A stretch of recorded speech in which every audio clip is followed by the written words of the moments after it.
So UNICEF is launching its two-year reports today.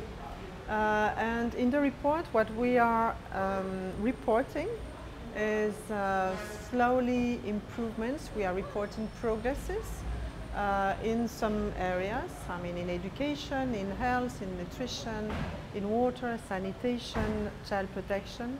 In education, for instance, we have been able to support 750,000 children to go back to school in 2011. Among them, 80,000, an estimation of 80,000 children have been able to go back to new schools, parasysmic schools, and because we have been building 193 schools in the affected areas and in some areas where we had children displaced after the earthquake.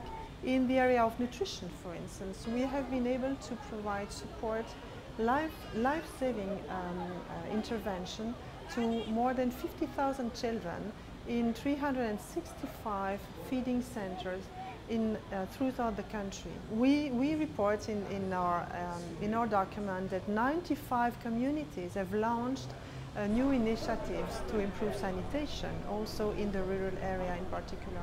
Today, in the report, we are able to inform that we have for the first time a directory of the residential care centers in the country. We were able, together with the government, to assess some 360 residential care centers in the country, and we have been registering already more than 13,000 children in these centers that are now registered, are more protected in a way, out of the estimation of 50,000 children that we have in all these centers. These centers are supposed to protect children, but we know that in some cases they do, but in some others they didn't and they do not. So I mean, this is a big progress for us and for the state and the partners. Now, all of these interventions and these progresses, and we call them little victories, in fact are in a context of extreme poverty, I mean structural poverty, chronic poverty, and underdevelopment. We always have to remember that before the earthquake the situation was not a good situation for children. So this is the context in which we are working in. Our feeling today in UNICEF, here in Haiti, that there is hope. And we are receiving very strong messages from the new government that we have to support them to move forward.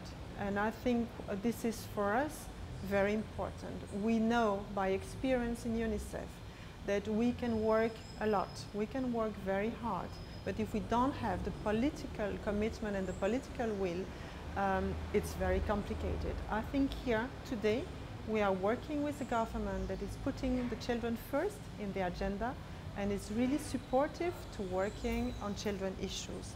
So I think this is for us very positive.